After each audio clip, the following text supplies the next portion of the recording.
I'm not afraid to ask the questions that you really want answered. 3 till 6 p.m, Monday to Friday on GB News, the People's Channel, Britain's news channel. People in Britain, they love free speech, but they also love fair play. I don't care if I'm speaking somebody from a trade union, from the Labour Party, somebody from the SNP. And I think the viewers like to see that actually we can challenge one another, but in a positive way. We think we ask the questions that people want to ask, and often we ask the questions that we wanted to ask in Parliament but never got the chance to ask. So join us every Saturday, 10 a.m. till noon on GB News, Britain's news channel. It's all about family, being in people's living rooms, all the interaction and getting to know who our viewers and listeners are. When I was young, my dad used to say, Nana, stop arguing. I wanted an outlet that would enable me to give my opinion. People are going through a really hard time right now, and I know that you don't feel like you're being listened to by the establishment. I came to GB News because it's the People's Channel, and I want the audience to have their say on the events of the day. We're dynamic. We do something different. Democracy shows that the wisdom of the nation is in its people. I get to travel to find out what the story is from a personal perspective. The British people aren't fools. We know when we're not being told the full story. We've got to work out how Britain moves forward from this. It's the best country in the world. The establishment had their chance. Now we're here to represent your views. Britain's watching. Britain's watching. Britain's watching. We're proud to be GB News, The People's Channel, Britain's news channel.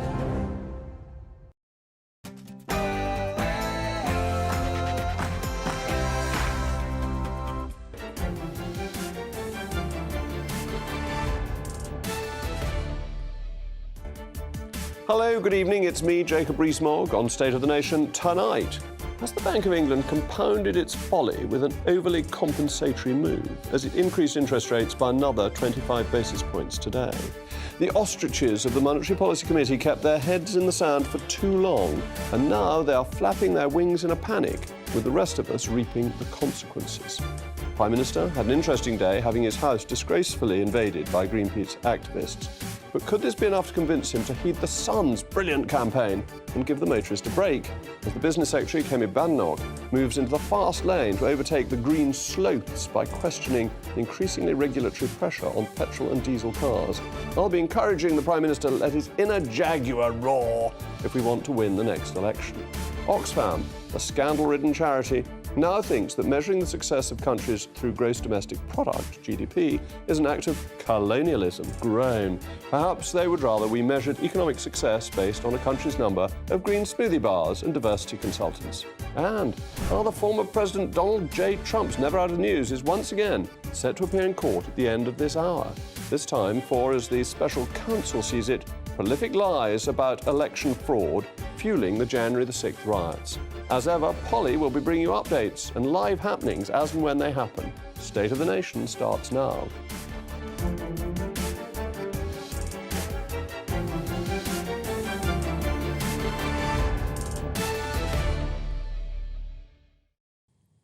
I'll also be joined by a perspicacious panel this evening, historian and broadcaster Dr. Tessa Dunlop and former UKIP leader Henry Bolton. As ever, I want to hear from you. It's a crucial part of the programme. Email me, mailmog@gbnews.com. But now it's time for the news of the day with Polly Middlehurst.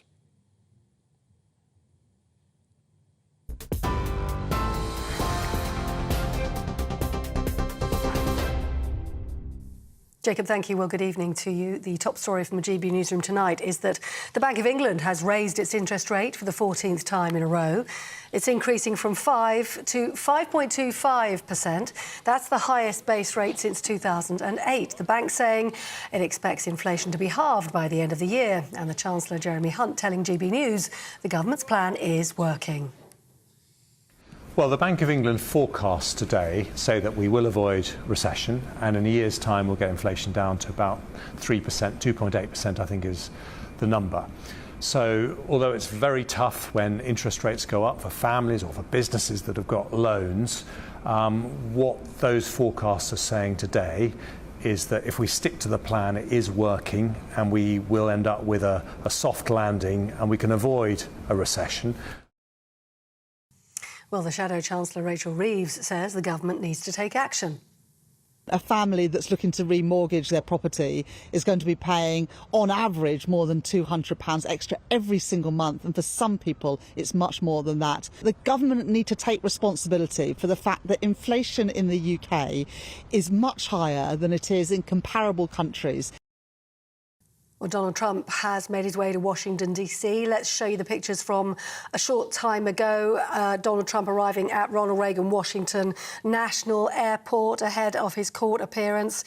He's about to head by car, we understand, roughly a 5-mile drive to the E. Barrett Prettyman U.S. Courthouse in Washington, D.C., the court building itself, just steps from the Capitol building, where, of course, those deadly riots of January 2021 happened. He is accused of attempting to overturn Joe Biden's election in 2020. As I say, he's due in court 9 p.m. UK time. We'll keep you updated with the latest on that, of course, as information reaches us. Meanwhile, here at home, the high street retailer Wilko has warned it's on the brink of collapse, putting around 12,000 jobs at risk. The boss of the homeware chain says he expects the company to go into insolvency after failing to secure a takeover. Wilko has about 400 stores in the UK, and it's filed a notice of intention to appoint administrators.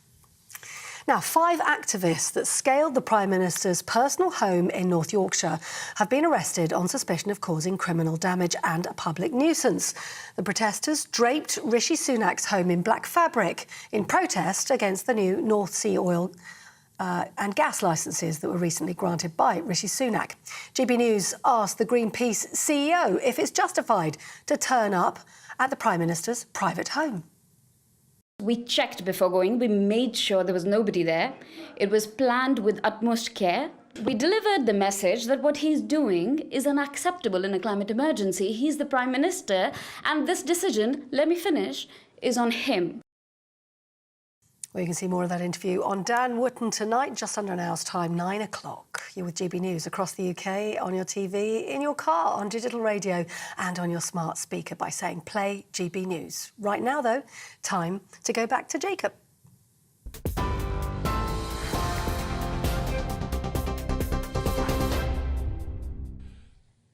During the pandemic, the Bank of England created a total of £470 billion through quantitative easing. The bank bought government bonds as a means of securing demand to keep the cost of debt down, as the government borrowed over £400 billion to rescue the economy as we locked down. But the later rounds of quantitative easing implemented by the bank were excessive and inflationary. The transmission mechanism between the money supply and inflation is not entirely clear, but the two are unquestionably linked. So when others realised there was a problem, the bank ignored them and was slow to raise rates. Despite repeated warnings that inflation wasn't transitory, like the famous ostrich, its head remained stuck in the sand. And now the ostriches are flapping in a panic, increasing rates more than seems to be necessary. Today, the Monetary Policy Committee announced yet another rise in the base rate of 0.25%, 25 basis points, 0.25%, taking it to 5.25% overall. This is the 14th consecutive rate rise, and it's come from such a low level. It's come from 0.1%. So the percentage increase is many times over. And Sweden has done something very similar. Its central bank has been behaving in a similar way to ours, with unneeded later rounds of post-pandemic quantitative easing, as well as slowness to increase interest rates. And interestingly, our inflation rates have been closely correlated. So that's further evidence that the money supply is behind this inflation rise. So when quantitative easing was first implemented in 2008, it didn't cause CPI inflation because the money was essentially contained within the banking system. It was shoring up banks so they continue their operations. But the quantitative easing during the pandemic went straight into people's pockets. It was effectively just printing money, printing £5, £50 notes and stuffing them in people's pockets through policies such as furlough. So why is the bank getting this wrong? Well, it's dominated by bureaucratic groupthink. What the Monetary Policy Committee needs is diversity of thought rather than uniformity of opinion. When the committee first began, its members had different opinions and perspectives, which made a success of interest rate setting. We've talked about the effects of these increases on mortgage holders before, but it's a very real problem for households and indeed for businesses. For households, 35,000 people every week are finding their fixed-rate mortgages expire, which could be 1–1.5%, and they move to variable rates, which could be about 6 to 6.5%, an enormous increase in their monthly payment because of these new higher rates. For business, well, there are real consequences too. It emerged that Wilko has issued a notice of intention to appoint an administrator. It's a homes and household goods retailer. This is a serious risk of collapse at this point if it can't find a buyer within the next 2 weeks. And any business that's taken out loans will be in this position if the loans are floating. We saw some of this with Thames Water too. So the bank kept rates unrealistically low for too long. It pumped money out into the system, and now the consequences have come through in inflation. But having set much higher interest rates, it hasn't waited to see what the consequences will be. And this is important because inflation is a lagging indicator. It's one of the last indicators to move. And to manage to get inflation down without a recession is an incredibly difficult, sensitive task, which the slightly clod-hopping Bank of England may not succeed in. I'm very pleased to have Liam Halligan with me this evening. Liam, I think you've been reporting on this since 7 o'clock this morning, so thank you for making your day so long, showing proper capitalist work ethic. Do you think the bank has gone from one extreme to the other? I do indeed, Jacob. I've been writing this for many, many months in my Telegraph column. I think the bank was far too late to start raising rates. And when it did start raising rates, finally in late 2021, it was cautious with very small interest rate rises. As a result, rates are now going up further and will stay higher for longer than otherwise would need to be the case. So, yes, I agree with you very much. The bank was too slow. It dismissed inflation consistently as transitory. It dismissed the pleadings of people like you and I who said quantitative easing was going to be very inflationary, this COVID-era QE that had escaped from the banking system, if you like. And that's why the Bank of England, in a bid to regain its shattered credibility, is now compounding its earlier errors by keeping rates too high for too long. And it's adding a cost to everybody. So there's the interest rate cost, but also as it reduces quantitative easing, it's taking a loss on the bond it's selling by not holding them to maturity. Isn't this an even more bizarre decision that would cost taxpayers tens of billions of pounds of real money for losses that are, in a sense, a mirage? We're now deep into technical territory, the losses that the bank incurs on so-called quantitative tightening.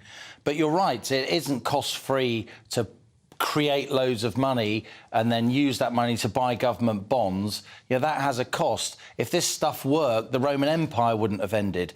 Zimbabwe would be in the G7 and so on. And it strikes me that the Bank of England now is in danger of driving the British economy into a recession that it needn't enter into. That is 2 consecutive quarters of negative growth. Our economy, the men and women out there working in it, particularly the small business leaders across our economy, they have shown tremendous resilience over the last year or so. Less than 6 months ago, the Bank of England was saying we were about to enter a year-long recession, and they were proved wrong. The Bank of England said today we wouldn't enter recession despite their 14 rate rises. How come they were? I don't think they're going to be right now either. Well, the power of it, 35,000 households every week finding that their interest rates have gone up about fourfold. That's a big chunk out of income. You've seen private credit declining very sharply in the latest money supply figures. There is a big tightening in money supply beyond what I think the bank would have liked to have seen. Well, the Deputy Governor of the Bank of England, Ben Broadbent, admitted today in the post-decision press conference earlier this afternoon that he acknowledges that monetary policy interest rate changes take between 12, 18 months, even 2 years to work through fully into the system. Of course, the impact on mortgage rates is almost immediate if you're coming off a fixed rate, as so many tens of thousands of people are each week. Business credit also, Jacob, by the way, 75% of that is on variable rates as well. So I think the Bank of England should have been cooling its boots, holding fire, at least since March, when we had 10 or 11 interest rate rises in the can, to see the impact. And we're seeing the pain that this is incurring, these interest rate rises, not just on households as their mortgage rates go up by a huge factor, as you've just highlighted. We're also seeing it in business. Wilko is a major retailer in this country. It has 400 outlets. It has 12,000 employees. Wilkos tend to be in high streets in northern towns and Midland cities. It's not really the kind of place that worries a lot of our political and media class based around Westminster, with respect, but it's a real high street perennial. They have issued this notice of intent to go into administration. Hopefully in the next couple of weeks they can find a buyer and a rescue plan. But 12,000 employees is a really serious business, and it's the increase in interest rates and business rates that are having the effect on it. It's increased cash payments out of the business. Let's not overlook what business rates are. I know you have campaigned, you've mentioned this from the backbenches many times. Business rates are taxes that businesses pay on the rateable value of their premises, whether those premises are rented or owned. You have to pay business rates even if you don't make any profit, even if you don't take a single pound in revenue as a business, particularly as a shop, you still owe those business rates to the taxman and to the Exchequer. They put high street retailers at a huge disadvantage to their online competitors. Many of the online competitors, of course, are based offshore in other tax jurisdictions. That's why I've been saying for many, many years now that the Tories should be seriously lowering business rates. That would be a great way to level up, because you'll help to save a lot of those northern towns where the high streets are hollowed out. That's a subject we will have to come back to, but Liam, thank you very much. Thank you for your very long day. You only get the best service on GB News. Don't forget to let me know what you think. mailmog@gbnews.com. Coming up, should the Prime Minister let his inner Jaguar roar? Plus, we or Polly will be bringing you the Donald Trump indictment updates as and when they happen. What you get for breakfast is something that, if we do our jobs right, you will wake up to news that you didn't know the night before. It's a conversation. It's not just me and Eamon. We want to get to know you, and we want you to get to know us. From 6, it's Breakfast with Eamon and Isabel. Monday to Thursdays on GB News, Britain's news channel. Westminster is going around in ever-decreasing circles, followed by the media. Britain is broken. How on earth did we get into this mess? But more importantly, how do we get out of it? Join me at 7 p.m, Monday to Thursdays on Farage, here on GB News. We will have open, rational debate. We've got to work out how Britain moves forward from this. Join us here on GB News, the People's Channel. Britain is watching. When the news happens, it happens here. And really important breaking news. Breaking news this morning. On TV, radio and online, the news starts here on Britain's Newsroom. All the biggest stories and the answers that you need from across the UK and beyond. Join Britain's Newsroom from 9:30 on GB News. The People's Channel, Britain's news channel.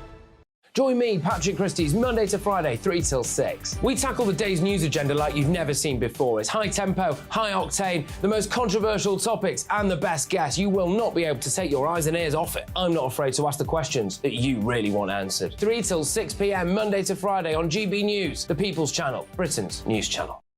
People in Britain, they love free speech, but they also love fair play. I don't care if I'm speaking somebody from a trade union, from the Labour Party, somebody from the SNP. And I think the viewers like to see that actually we can challenge one another, but in a positive way. We think we ask the questions that people want to ask, and often we ask the questions that we wanted to ask in Parliament but never got the chance to ask. So join us every Saturday, 10 a.m. till noon on GB News, Britain's news channel. It's all about family, being in people's living rooms, all the interaction and getting to know who our viewers and listeners are. When I was young, my dad used to say, nah, stop arguing. I wanted an outlet that would enable me to give my opinion.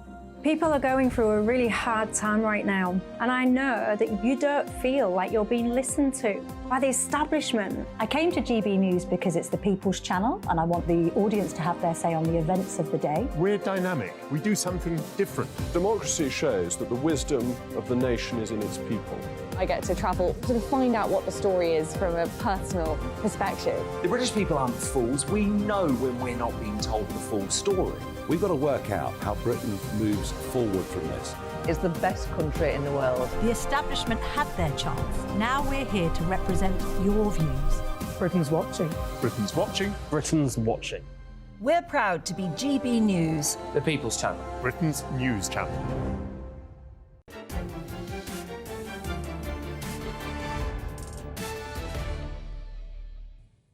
Welcome back. I'm still Jacob Rees-Mogg, and this is State of the Nation. You've been getting in touch with your thoughts.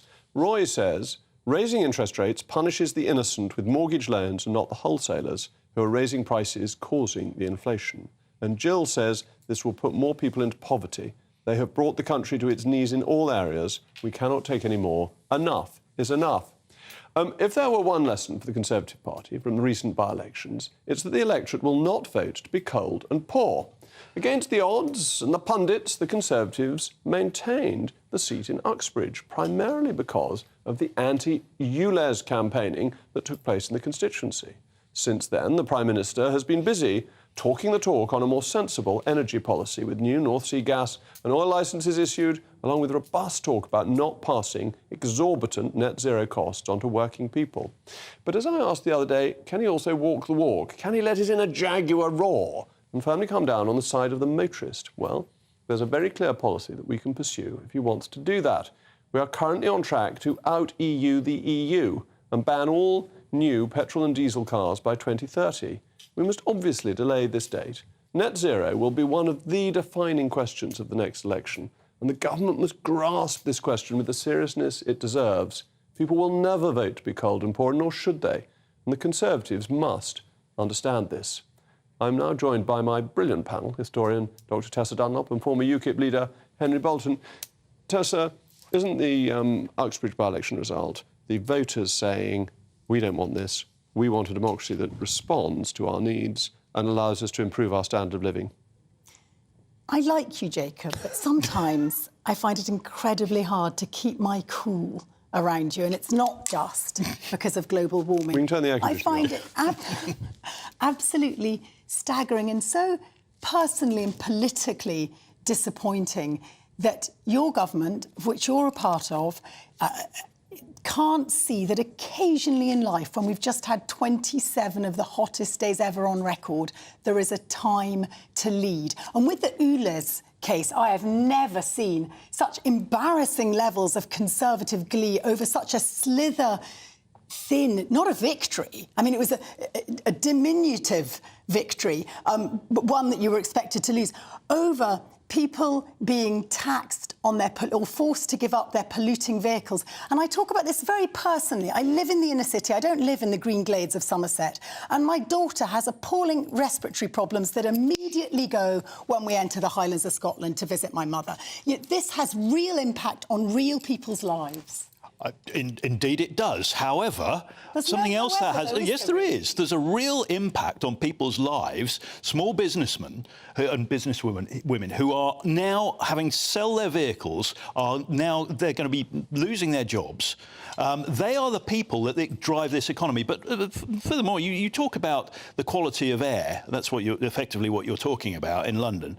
But a lot of these areas are almost rural. But yeah, OK, I can take the argument that whatever pollution spreads beyond just the sort of the streets, if you like.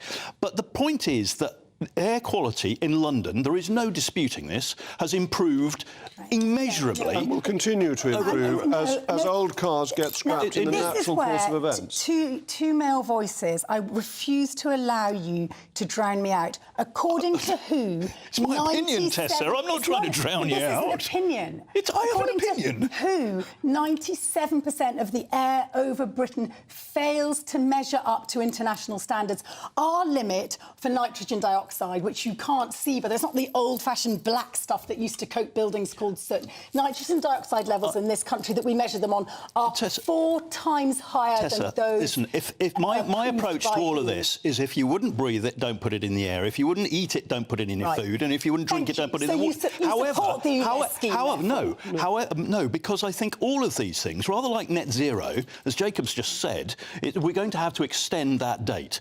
The fact is that until we have the technology in place and we can allow people to adapt across, we can't do this. The issue here is that the government told people to buy diesel cars. They did what the government said, and now they're being told, having done what the government says, you're going to be penalised. So I'm against ULEZ. I think you just allow it to happen naturally. Indeed. People are buying cleaner cars year in, year out, and the people you hit are the business people, and the least well-off in society. But actually, the people you hit aren't the least well-off in society. Do you know, 1/4 of people don't drive, mainly because they can't afford to.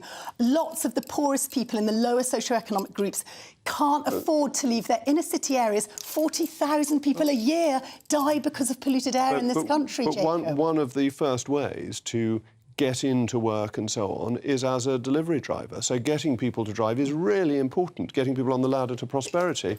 But the other problem is you're against the curve. You're going on the wrong side of history here. We know the direction is the Great Green Revolution. All right, we've got a wonderful Whig historian here today, but we're going to carry on with the green theme, because earlier today, some Greenpeace protesters, in a nasty little stunt, scaled the home of the Prime Minister and draped his Yorkshire home with oil-black fabric. The so-called activists justified their crimes by calling new fossil fuel drilling a frenzy. These pasty vegans don't make a worthy adversary to a mighty jaguar and ought not to be attacking people's homes. I think attacking people's homes is really beneath contempt. But thankfully, the trespassers have been arrested and, unsurprisingly, achieved nothing. Tessa, even you're not going to defend these dreadful protesters attacking somebody's home. I mean, this essay, it's B-grade GCSE level that you've just enunciated down the television lens. They weren't nasty. They actually served a wonderful security favour, I would argue, to the Prime Minister and to other absentee MPs to remind them that they need to shore up their security. They knocked on the door and said, we're doing a peaceful protest, knowing full well Rishi was already on his LA fuel-guzzling holiday. I don't think we can call them attacking nasty. somebody's home is really beyond the pale. They didn't attack. I think it's unacceptable because that's the wrong verb. It's entirely unacceptable for them to be trespassing and then scaling the Prime Minister's roof. It is if they tried to do that to my place, I tell you what, if I was there, they'd get a hiding. And absolutely, I think you do raise an interesting point, though, in terms of security, because I've got a concern. I mean, it's a slightly different topic to the one we're on, but that actually that can happen to the Prime Minister's home. Which is why they have served. It's in a funny way a great thing about our society. If somebody tried that in America, they'd be shot. Yeah, I'm not advocating shooting. In this country, we have politicians who can go about leading a normal life without needing security, without needing excessive measures at their homes. And this is a really strong point of our society, that politicians are accessible to the people they serve.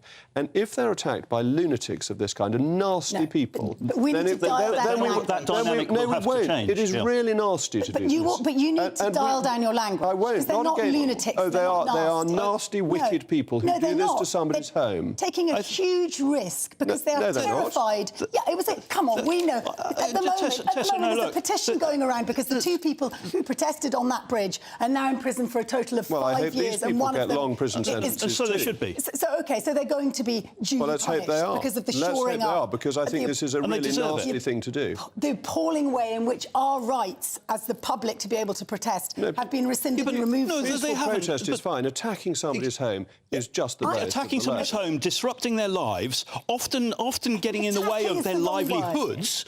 I think it's an assault, isn't it? It's an assault on somebody's. Look at the street protests, the Just Stop Oil and it risks protests. Changing They're disrupting people's lives. That's an assault. Politics. Politicians in this country aren't behind security perimeters. And if people have this happen to them, then we will end up going down the American route and we'll all be hidden away. You're entirely right, Jacob, because, I mean, we can see it sort of going back to the 60s and 50s and before. Politicians, the Prime Minister, could walk from Downing Street to the House of Commons. Well, Alec Douglas-Home, as Prime Minister, was kidnapped by a few students. But that's a separate story. But arguably, protesters are getting... That's probably good sport. They're getting ever more desperate. And the Public Order Act has actually removed so many of our vital rights as libertarian Englishmen or British men and women. And I would also like to point out that people, a lot of the young in particular, feel disempowered and panicked by what they're seeing unfolding in Europe at the moment, this inferno of heat. Well, we've got a little puppet Prime Minister jumping up and down in Scotland where he doesn't belong, saying, we're going to max out on oil, guys, max out on oil. Tessa, we've allowed you the last word, very elegantly put. Thank you to my panel. Coming up, is GDP racist and sexist? Plus, Donald Trump is on his way to court. Polly is on standby to give us any updates. Looks like things are heating up. Boxed boilers, proud sponsors of weather on GB News. I'm Alex Deakin, and this is your latest weather update from the Met Office for GB News. Some wet and windy weather heading in for Friday night and Saturday, but for many, Friday will be a dry and a bright day with perhaps a bit more sunshine than we've had of late. The wet and windy weather for Saturday coming from this area of low pressure. Ahead of it, though, a ridge of high pressure is trying to move in. It's not completely across the UK, though, so still some heavy showers around this evening, and indeed overnight we'll keep some going over eastern Scotland and eastern England. The odd one further west, but many places will become dry overnight with some clearer spells and temperatures dipping down to about 11 to 14 in most towns and cities. So on to Friday, and as I said, many places will be dry and bright, certainly in the west, across these eastern counties of England and indeed across much of the Midlands, probably to be quite a cloudy start. And there will be further outbreaks of rain over northeast England. And then in the afternoon, heavy showers could break out across Lincolnshire, East Anglia and the far southeast. Many western areas, though, looking dry and bright. A bit more sunshine than we've seen of late. Light winds as well, so feeling pleasant if we do get some sunshine, but temperatures still only high teens, low 20s. And look at this, deep area of low pressure bringing wet and windy weather swinging across the country on Friday night and spreading more widely during Saturday. Northern Scotland will generally stay dry and bright, and it may brighten up in the southwest, but here we'll have the strongest winds. We do have a Met Office warning in place for those winds here and for the heavy rain across Northern Ireland. More details on those weather warnings on the Met Office website. Looks like things are heating up. Boxed boilers, proud sponsors of weather on GB News.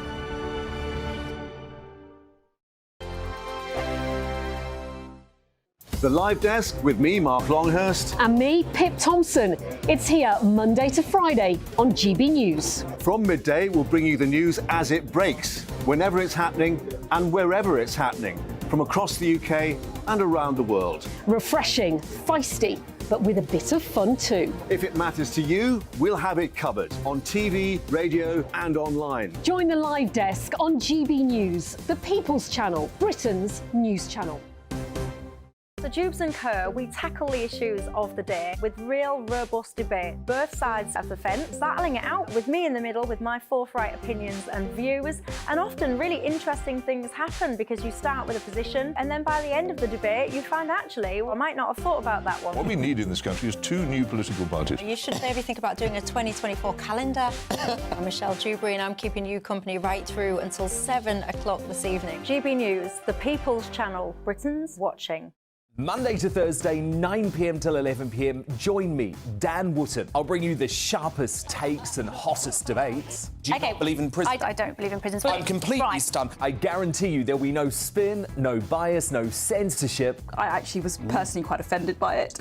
And no reason to go to bed. So I guess they've always been quite woke. That's Dan Wootton tonight on TV, radio and online. Monday to Thursday from 9 p.m. till 11 p.m. on GB News. The People's Channel, Britain's news channel.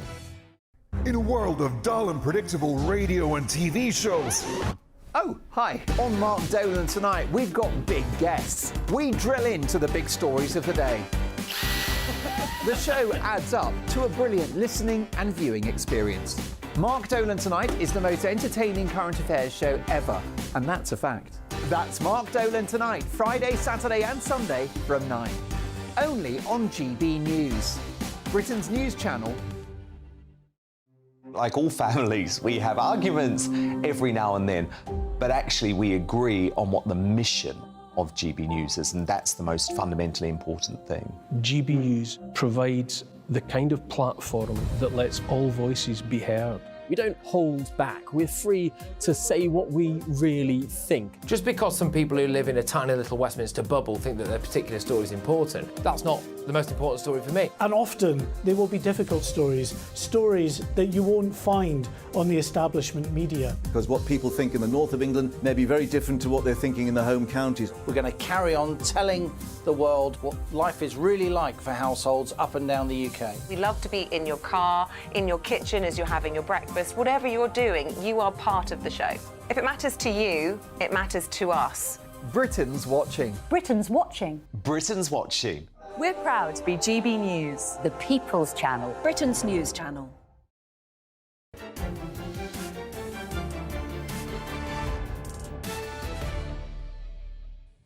Welcome back. I remain Jacob Rees-Mogg, and you've been getting in touch with your views. Alan, please help these stop oil and eco warriors. Strip them of any clothing derived from fossil fuels, give them a paper suit and send them home.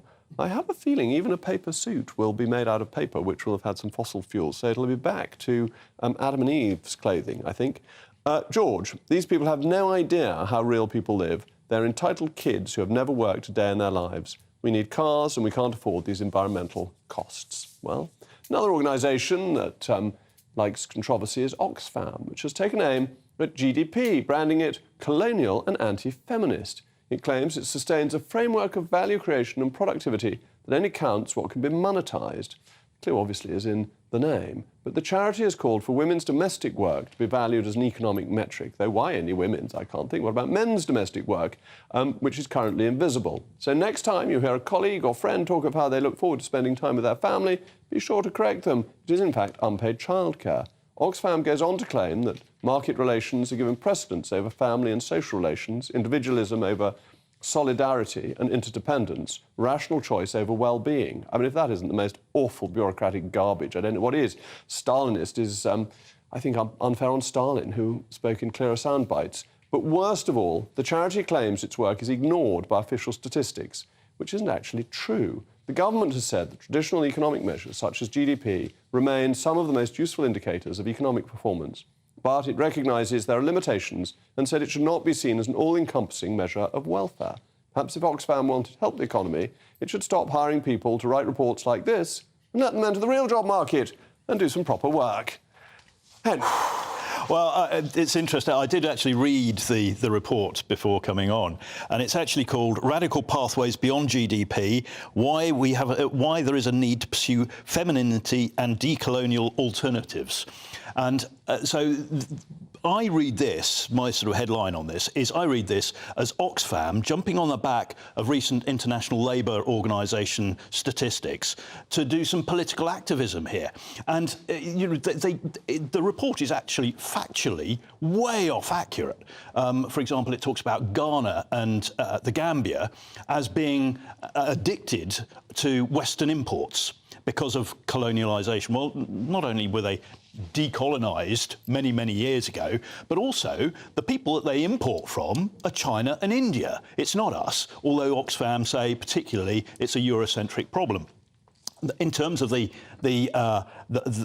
it says about unpaid childcare, well, you know, there are a lot of people who would say, actually, we shouldn't be paying people to look after their own children. We have child benefit in this country, that's fine, but this Oxfam report is global. But should governments be paying families, parents, to look after their children, which is almost what this is saying. But where's the link to production? Where does this money come from? That's the thing, that you can all very well to come up with new figures and so on and so forth, but GDP tells you how well off a country is, how standards of living are rising or falling.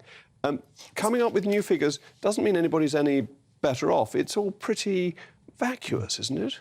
But it's interesting in a world where we're now calling ourselves post-industrial, and whether you like it or not, we're having to scale up and face up to this idea of a post-carbon environment, that we still use very old-fashioned metrics that value us on a capitalist deliverance of product, how much stuff you make and sell, and a failure to value so much of the invisible work that even when it is paid in Western economic structures, it's horribly undervalued in relation to other work, dare I say it, predominantly still done by men. I think, Tessa, that, you know, at the moment, economies around the world, not just Western economies, but, you know, in the Far East, China even, they're looking at GDP as the measurement. It's imperfect, that very few systems are perfect.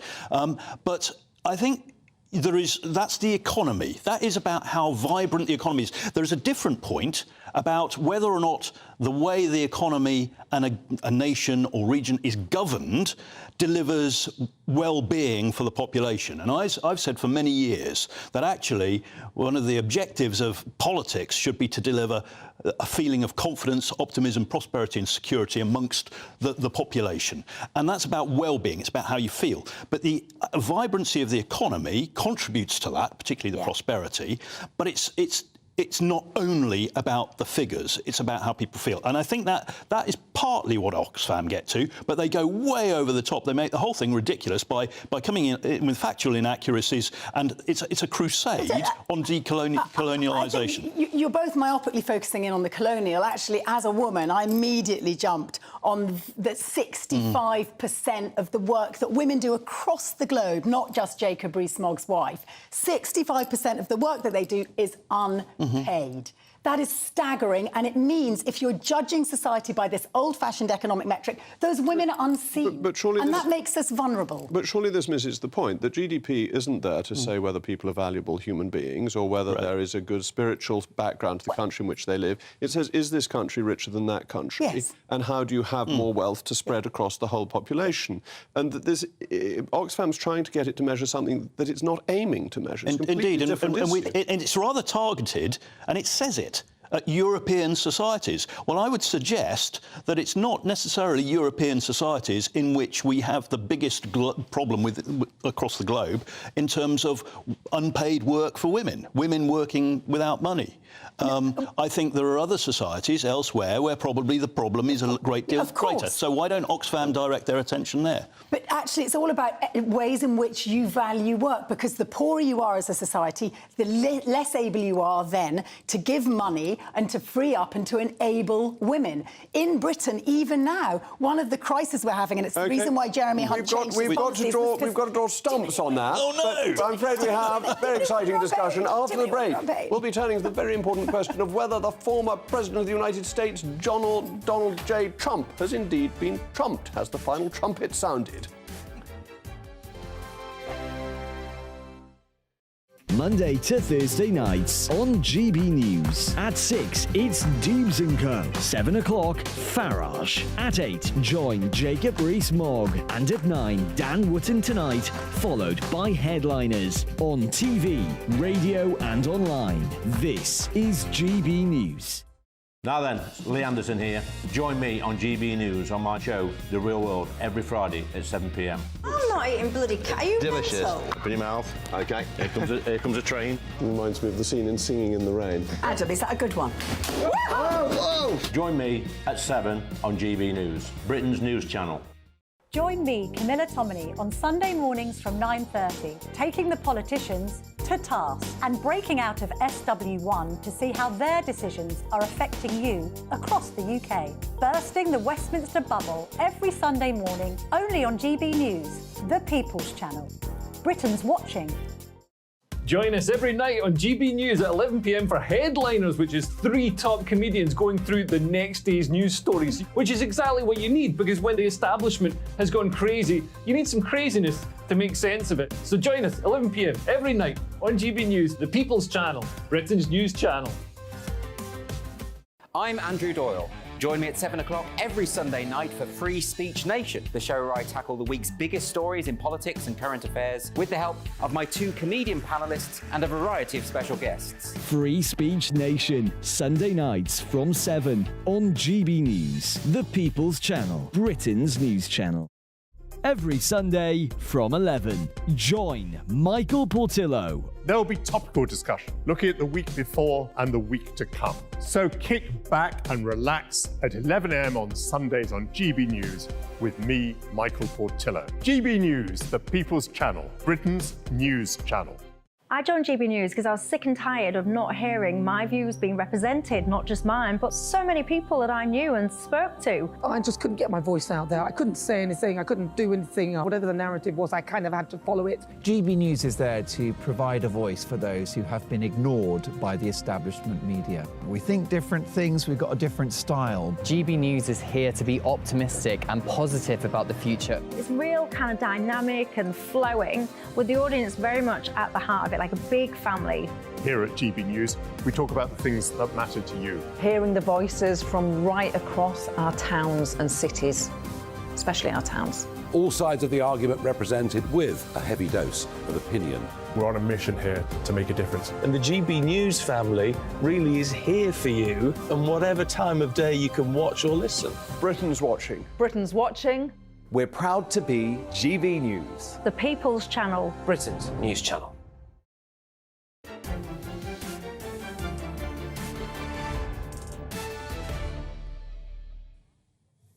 Now, we've been following Donald Trump's journey, haven't we, from Newark to Washington, D.C., where he's due to face his arraignment hearing. We saw him land on his private plane at Washington Airport. Well, we know that Trump's motorcade has arrived outside the courthouse in Washington, and Donald Trump's legal spokesperson, Alina Habba, gave this statement outside the court a short time ago. The Biden political lawfare that we have seen time and time again. It is a deflection from everything that they have done. And if you don't believe me, look at the facts. On March 17th, Hunter accidentally admits that it was his laptop from hell. The next day, DA Alvin Bragg indicts President Trump. June 8th, an FBI document is released showing that the Ukrainians paid the Biden crime family millions and millions of dollars. The next day, the Mar-a-Lago raid and the Mar-a-Lago indictment. Last week, Hunter Biden's sweetheart plea deal fell through when the judge realized it had blanket immunity. The following day, a superseding indictment against Donald Trump. July 31st, Devin Archer goes to testify in front of the House. That was only after they failed to put him in jail prior to the fact. What happens the next day? The January 6th indictment that we're here for today. This is not a coincidence. This is election interference at its finest against the leading candidate right now for president, for either party. President Trump is under siege in a way that we have never seen before. President Trump and his legal team and everyone on his team will continue to fight, not for him, but for the American people. I'll take some questions. Thank you. I know the president has called this a witch hunt. You just laid out several examples of that. Any other thoughts from that the president? Well, the journalist asking some questions there, but I think you got the hang of that. That is Alina Habba. She's Trump's spokesperson, detailing there some pretty strong allegations about Joe Biden's team. In a nutshell, really saying what Trump was saying a short time ago, earlier on today. This is nothing more than the latest chapter in a politically motivated witch hunt. Of course, despite these criminal cases, Trump is still the favourite Republican candidate in the 2024 election. The latest polls showing him about 37 percentage points ahead of his nearest rival, Ron DeSantis. But he is facing those charges in court today: conspiracy to defraud the US, conspiracy to obstruct an official proceeding, obstruction of an official proceeding, and conspiracy against the rights of citizens. It's all about trying to overturn the 2020 election results in the United States, Joe Biden's election victory, and he is going to be in court for that arraignment hearing. An arraignment hearing, of course, a legal procedure whereby the defendant hears the charges against them and enters a plea. We, of course, already know that Donald Trump is likely to be saying he's not guilty to all charges. We'll bring you the latest on what he does say when he is in court when we come back. Thank you, Polly. I'm now joined by Susan Platt, the former Chief of Staff to Joe Biden when he was in the Senate. Susan, thank you very much for joining me this afternoon. What's really happening? Is this political, or is it legal, or is it a bit of both, in your view? Well, when I just watched this statement, I guess I was shocked, but I shouldn't be. All that Donald Trump has tried to do for these years is deflect and shift blame away from his, which we'll find out, illegal activities. I mean, this is something that is certainly historic, to have a former president indicted not once, but 3 times, of course, is unheard of. But what this really is about is ensuring our democracy, the basic tenets of our Constitution. This is going to be the most important trial, certainly in my lifetime, and I would believe probably in the history of the United States. And to try to compare this with someone who clearly had some troubles with the tax code is just so bad and so off and so irrelevant. We are here in court. He's being arraigned today because his Republican officials and appointees testified in front of the grand jury against him. And that's something we all have to remember. All right, but having trouble with the tax code can be quite serious, as Al Capone found out. But to what extent is it political? Because the Department of Justice is under the control of the Democrats. The judge was appointed by former President Obama. Isn't it understandable that many Republicans have come to the conclusion that this is a politically motivated prosecution, even ones who aren't great admirers of Donald Trump? I do not understand the cult-like mentality of the MAGA crowd. On January 6th, 2021, Lindsey Graham, of all people, said, "I'm done, I'm out, I've had enough." But their tune gets changed a little bit. They all watched it. They watched it happen right in front of our eyes. And I understand that there are several Capitol Hill police officers attending the arraignment today to voice their concern, to see that hope that justice gets done. And what they're trying to say is essentially that Donald Trump is behind. He conspired to organise this riot, to make it happen, to overturn a legitimate election result. That's the nub of the matter from a legal standpoint. Well, he's charged with conspiracy to violate civil rights, which is basically trying to overturn an election, take away people's right to vote, defraud the government, obstruct an official proceeding. That was the elected count in the Senate. And conspiracy to carry that out. This is big stuff. Okay. When your vice president, when Donald Trump's vice president testifies against him, you know the guy's in trouble, and you know he's going to throw up anything and anything to deflect away from what he's done. Donald Trump has skirted the law his entire career. We all know it. And now we'll see what happens. Do you think this is good for the United States? I ask this thinking back to what happened to Nixon, that instead of a long drawn-out impeachment, he resigned and was then pardoned. Do you think that it damages America's reputation around the world to have these legal political cases being fought out in this way with arraignments and grand juries and so on? Well, I don't think we have any choice. Certainly Donald Trump is not going to do what Richard Nixon did. He really could care less. It's all about Donald Trump. So we're forced to do this. So I think ultimately democracy thrives in the sunlight. And that's what we're about to see. OK, and therefore the Democrats' position in all of this, with control of the Department of Justice, how strong is that political control? Could the Democrats stop this if they wanted to? It's the law is the law. And we have to remember that Donald Trump was indicted by a group of 12 of his peers, not anyone from the Justice Department. They were ordinary citizens who heard the facts and decided to indict. This was not the Justice Department that indicted. These were ordinary citizens, and there will be ordinary citizens who will stand in listening to the trial as the trial proceeds, which I hope is quickly and I hope is televised. Thank you very much, Susan. Needs to see it. Thank you for that. With me now is Greg Swenson, Chairman of Republicans Overseas. Greg, thank you so much for coming in. Good to be here. I'm really interested in this political aspect of it, because in the UK, whatever failings we may have in our judiciary, it's not politically appointed, and the Ministry of Justice cannot control prosecutions. But that's not quite the case in the US, is it? The judge was appointed by Obama, and the Department of Justice is under the control of a Biden appointee. Yeah, it's difficult. And I think judges typically are appointed, have lifetime tenure. Many are appointed by Democrats, many Republicans. The problem is the Department of Justice. The Attorney General is appointed by the president.